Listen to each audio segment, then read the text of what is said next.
Hi, my name is Azucena Gonzalez. I'm a realtor with Mojica and Associates, and I'm here today to welcome you to What's Up Wednesdays. Woohoo! Today we're going to be talking about what you should be thinking about if you're considering about making your home into a rental.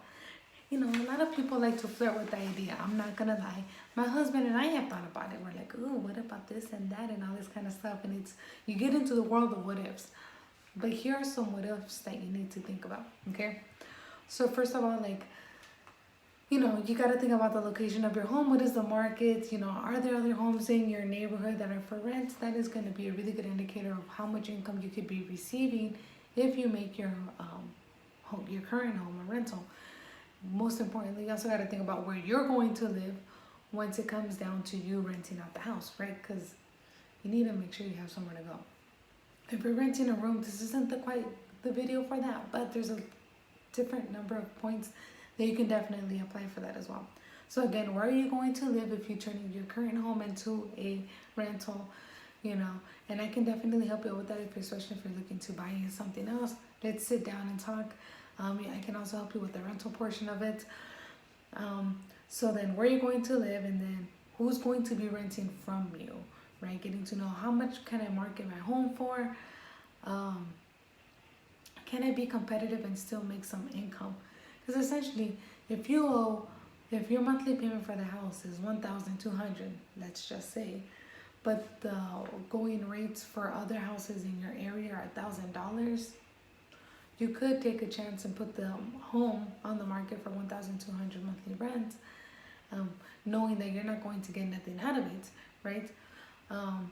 You may also find that you don't get a renter because it's at a higher price point compared to everything else that's available at $1,000, or you can also list it for $1,300 with an $100 profit per se, but then you may have nobody that wants to rent it. It just depends, which is why knowing what the market is super important.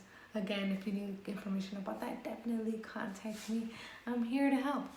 So yeah, again, where are you living, how much the market is going to let your property be properly based off of, right? And then other things like who are you going to rent to? What does this renter look like? Is it a family? Is it college students? You can target all these people, but you got to keep in consideration, are there certain things that you do not want in a potential renter? Since you are the landlord, in our hypothetical situation of you renting your house, you get to determine, can they have bankruptcies? What about felonies? How lenient am I going to be with credit scores and that kind of thing? You also get to determine the application process. So it's all up to you. Again, you can get a lot of direction from realtors such as myself. So is that something you want to know? Talk with me. I also highly recommend you speak with other people who have rented their homes, because that's also going to give you a really good perspective from people who have done it. Preferably people who have done it for a longer time too. That way they can tell you the ups and downs. Speaking of the ups and downs, other things you need to consider is that unless you want to hire somebody to manage the property, you are going to have to do the managing. So do you want to take that on?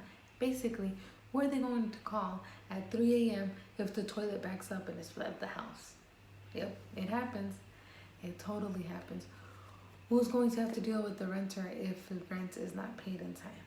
If something needs to be fixed, you know what I mean? So those are all just kind of things to think about, because before, where you would have to take care of it for your home, you now have to do it for this other property, and you now have to be much more, you have to follow a very specific procedure, because it's not like, oh, well, if my AC goes out at home, I have to account for myself. And granted, I can take a month to fix the AC, but we're in July. Do you think I want to take a month to fix the AC? No, because it's super hot. Now, I might be able to sweat it out for a couple of days and be like, all right, no harm, no foul kind of thing. But if that happens to your renter, you need to provide them with somewhere to be. So if you can kind of catch my drift, you now need to become aware of all the different processes and all the proper ways to communicate with your tenants. Because here's the thing, any kind of disputes that you have between the two of you are considered private matters. That being said, there's resources out there for renters. There aren't so many for landlords.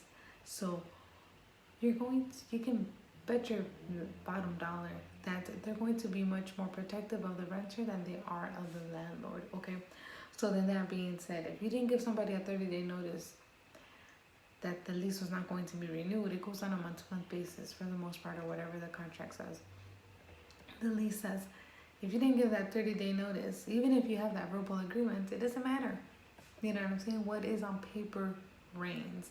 So yeah, another thing is, you want to go take a look at the property, you need to give proper 48-hour notice, okay? Yeah, so you just can't show up and be like, this is my property, I'm going to go ahead and look at it. It's not like that. Unless it's vacant, that's another thing, but if it's not, I'm just saying that there's a lot of rules that you need to abide by. And this is not to scare you, but this is just so you know what exactly you're tackling on when you're saying, I want to go ahead and rent my house out. Because like I said, it may seem like, oh, I just collect a check every month, but there can be a lot more to it, especially if you don't think about all these things that I've already mentioned, or a couple other things. So I just want to go ahead and dabble in there a little, like get your mind going a little bit more now that you know this stuff. Because like I said, it's not always about getting that check. Though it's nice, it's not always like that because the drama can occur. All right.